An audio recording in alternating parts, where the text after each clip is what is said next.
मुझे लगता है मेरी बेटी एक दानव है।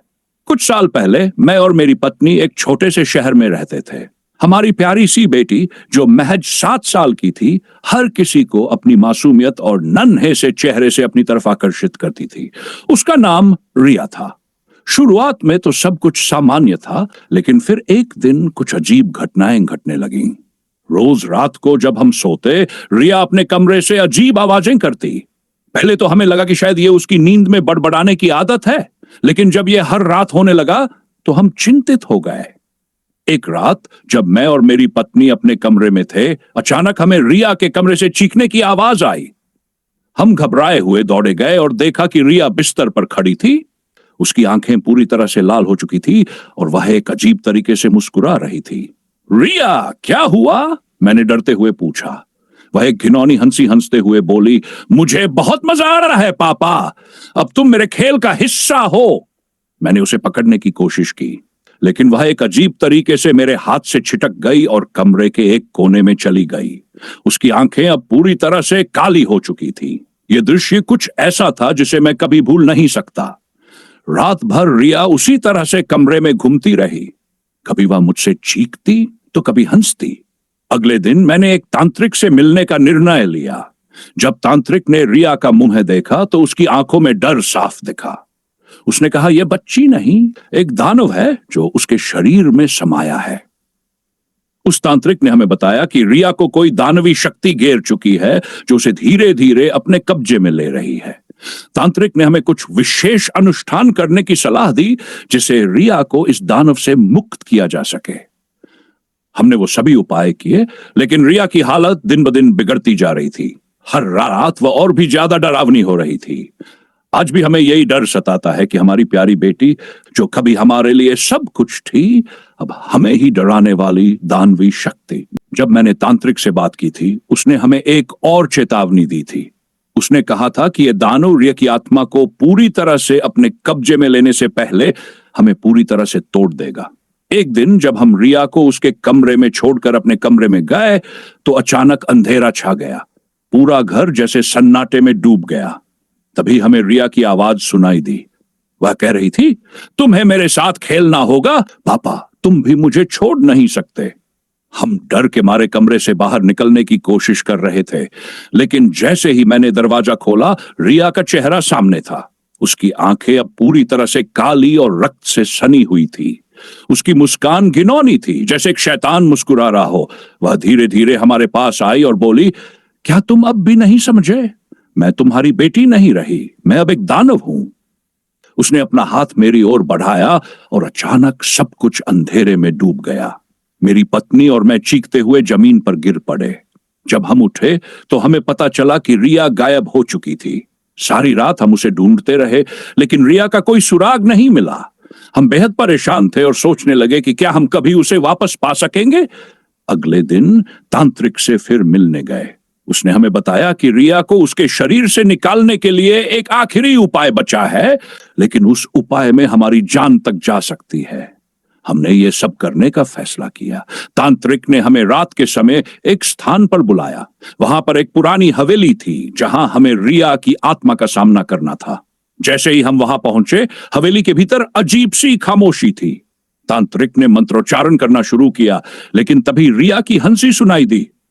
वह सामने आई, लेकिन अब उसकी शक्ल और भी डरावनी हो चुकी थी। उसका चेहरा विकृत हो गया था और उसकी आवाज में अब कुछ और ही डर था। तुम मेरे साथ नहीं जा सकते, वह बोली, अब मैं तुम्हारा पीछा कभी नहीं छोड़ूंगी। तांत्रिक ने आखिरी मंत्र फूंका और रिया के शरीर से एक काले धुएं की तरह कुछ निकलकर आसमान में समा गया। वह वश में हो गई और उसकी आंखों में कुछ और ही चमक थी। एक पल के लिए सब कुछ शांत था।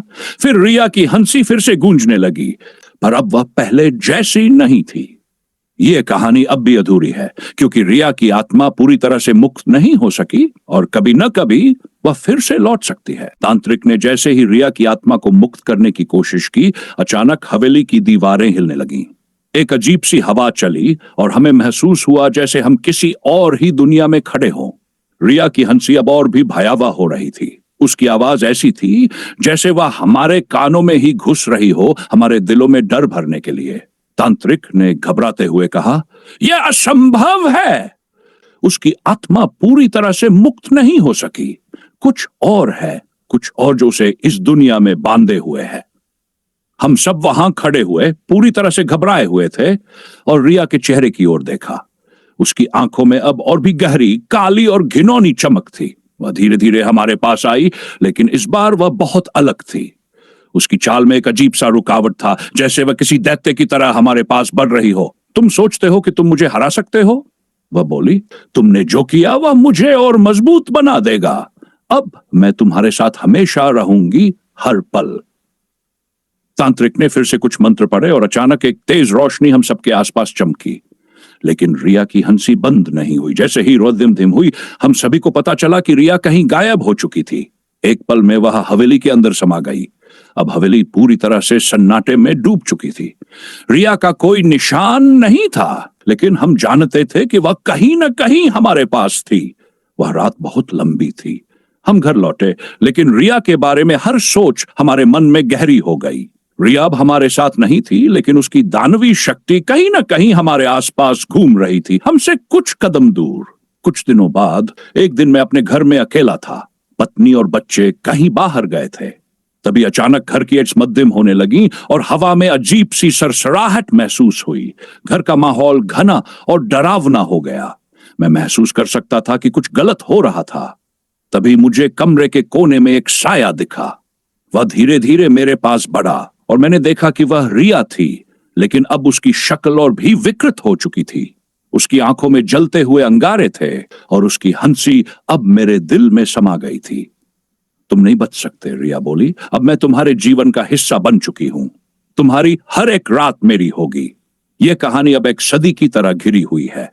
रिया आत्मा कभी नहीं जा सकी और उसकी अंधेरी शक्ति अब हमारे जीवन में हमेशा के लिए समा चुकी है। कभी कभी हम उसे महसूस करते हैं, उसकी मौजूदगी हमें हर पल घेर लेती है और हम जानते हैं यह कहानी कभी खत्म नहीं होगी। कुछ महीनों बाद हम फिर से उसी स्थिति में थे। रिया का साया हमारी जिंदगी में लगातार मंडरा रहा था और हम हर दिन डर के साए में जीने लगे थे। मैंने महसूस किया कि रिया ने जो हमारे साथ किया था वह सिर्फ एक शुरुआत थी। उसकी ताकत अब और भी बढ़ चुकी थी। वह अब केवल शारीरिक रूप से नहीं, बल्कि मानसिक रूप से भी हमारे भीतर समा चुकी थी। एक रात जब मैं सोने जा रहा था, मुझे एक अजीब सी आवाज सुनाई दी। यह रिया की आवाज थी, लेकिन अब वह मुझे सीधे नहीं बल्कि मेरे दिमाग में बोल रही थी। तुम मुझे अब नहीं रोक सकते, उसने कहा। तुम्हारे अंदर जो डर है वही मेरी शक्ति है। मैं तुम्हारे सबसे बुरे सपनों से जिंदा हूं। मैं बुरी तरह से घबराया हुआ था और मेरी पत्नी को जगाने की कोशिश की, लेकिन उसकी आंखें भी अब कुछ अजीब सी लग रही थी। उनकी आंखों में वही काली चमक थी जो रिया में देखी थी। वह अब मुझे पहचान नहीं रही थी। वह सिर्फ रिया के जैसा मुस्कुरा रही थी और बोली, मैं अब सब पर हावी हो चुकी हूं। तुम्हारी दुनिया मेरे लिए एक खेल बन चुकी है। तभी हमारी बेटी रिया हमारे सामने आई, लेकिन अब वह कुछ और थी। उसकी मासूमियत चली गई थी और उसकी जगह एक दानव ने ले ली थी। उसकी आंखों में आग की लपटें थी और उसके हाथों से काले धुएं की लकीरें निकल रही थीं। वह धीरे धीरे हम दोनों के पास आई और बोली, तुमसे कोई उम्मीद नहीं थी पापा। तुमने मुझे अपनी कमजोरी बना दिया। अब मैं तुमसे हमेशा के लिए खेलूंगी। हमें यह समझ में आने लगा कि रिया की आत्मा अब इस शरीर में नहीं, बल्कि उस शैतानी शक्ति में समा चुकी थी जो हमसे बदला लेने के लिए हर पल हमारे पास आ रही थी। यह न केवल हमारे शरीरों को छेड़ रही थी, बल्कि हमारे दिमागों को भी तोड़ रही थी। तांत्रिक ने फिर से हमें मिलने बुलाया और इस बार उसने एक आखिरी उपाय बताया। उसे यह पता चला था कि रिया के शरीर पर कब्जा करने वाली आत्मा के बाद एक और शैतान था जिसे हम नहीं पहचान पा रहे थे। उस शैतान का नाम था रज्जाक और वह एक प्राचीन, बेहद ताकतवर दानव था जो आत्माओं का शिकार करता था। हमने तांत्रिक से पूरी मदद ली और एक रात हमने रिया को फिर से हवेली में लाकर एक बड़े तंत्र मंत्र के द्वारा उसे उस शैतानी ताकत से मुक्त करने की कोशिश की। लेकिन जैसे ही हम मंत्र पढ़ रहे थे, हवेली की दीवारें फिर से हिलने लगीं। रिया ने अपनी आंखें खोल दी और वह पूरी तरह से रज्जाक की शक्ति से प्रभावित हो चुकी थी। वह अब हमारे सामने खड़ी थी और एक भयंकर चीख के साथ बोली, तुम अब कभी नहीं बचोगे। तुमसे पीछा छुड़ाने के लिए मुझे और भी शक्ति चाहिए।